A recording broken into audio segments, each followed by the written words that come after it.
खुलुमबाय स्टुडिअ दं आं राजीव बसुमतारी आरो बे समाव एबा दिनैनि सानाव एपीएससी आनजादनि रिजाल्टनि जा बेले बेजे बेखौ लानानै सरकारनि सायाव गोख्रों सोंखारिनाया सोलिगासिनो दं। एपीएससी आनजादनि जा रिजाल्ट होखांनायनि दसे समनि उनावनो आसाम पाब्लिक सार्भिस कमिशननि जा केबिनेट बे केबिनेटआ डिसिसन लानानै जे रिजाल्टखौ बोखांना लाफिनदों बेनि सायाव गोबां माने सोंखारिलायनाया सोलिगासिनो दं आरो बे समाव बेनि फिननायखौ रायजो सरकारनिफ्राय आसाम विधान सभानि जा रां बावजा बाजेट बे रां बावजा बाजेटआव फिननाय होनो गोनां जादों चन्द्रमोहन पाटवारी बिथाङा। बे खौरांनि सिगांसो जोंनिफ्राय फोसावदोंमोन दि मरान मटक हारिसानि संरैखाथि गैयैनि थाखाय बेबायदि बोखांना लादोंमोन होननानै, नाथाय बेनि गेजेरावबो ससियेल मिडियानि गेजेरजों मोनसे गोबां भाइरेल एबा गोसारनायखौ बे समाव नुनो मोननाय जादों। एसटी खथायाव राजबंशी हारिसानि एबा हारिया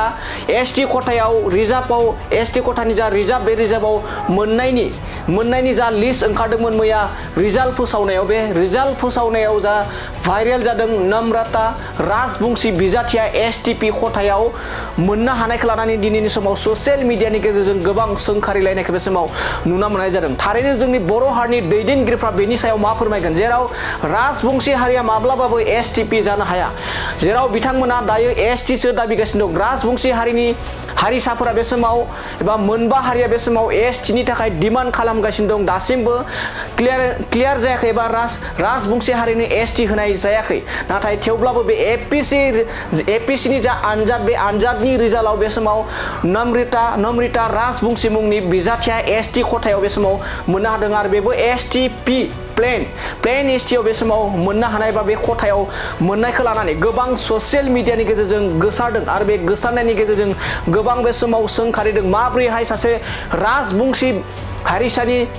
बिजाथिया एसटी खथायाव मोननो हाखो होननानै। बे समाव मा फोरमायगोन जोंनि बर' हारिनि दैदेनगिरि एबा ट्राइबेल माहारिनि दैदेनगिरिफ्रा बे समाव एसटी खथायाव जे राजबंशीनिफ्राय मोननो हादों, सिसि2नि दैदेनगिरिफ्रा बेनि सायाव मा फोरमायगोन फैबाय थानाय समावसो बेनि सायाव मोनथिसिगोन।